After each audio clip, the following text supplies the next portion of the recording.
Kasus dugaan korupsi pembayaran ganti rugi lahan proyek strategis nasional Jalan Tol Padang Sicincin terungkap. Kejaksaan Tinggi Sumatera Barat menetapkan sebanyak 12 orang tersangka atas kasus ini. Sore kemarin 12 tersangka digiring ke Rumah Tahanan Negara kelas 2B Padang.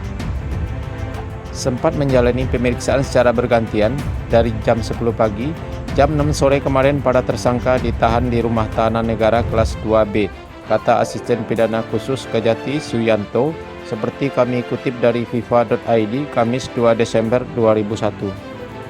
Suyanto menjelaskan, total tersangka yang terjerat dalam kasus ini sebenarnya ada 13 orang. Namun satu tersangka berinisial SY tidak dapat memenuhi panggilan penyidik dengan alasan sakit.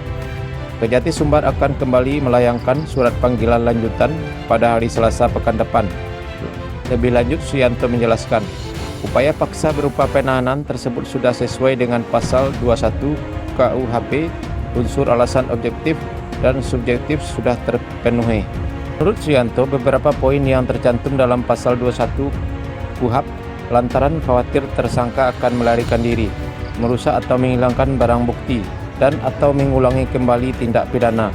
Suyanto menambahkan, dalam kasus ini diperkirakan negara mengalami kerugian keuangan mencapai 28 miliar karena diduga uang pembayaran ganti rugi lahan tol yang telah digelontorkan negara diklaim oleh orang yang tidak berhak sebagai penerima ganti rugi.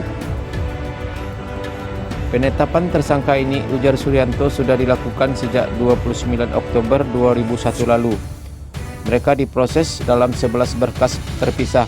Kasus ini terungkap berawal adanya surat proyek pembangunan ruas Jalan Tol Padang Sicincin pada 2020.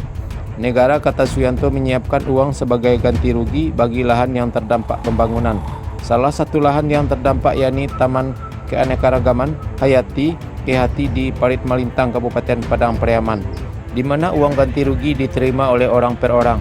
Setelah diusut, faktanya diketahui bahwa Taman Kehati statusnya masuk dalam aset daerah dan tercatat pada bidang aset Badan Pengelolaan Keuangan Daerah Padang Pariaman.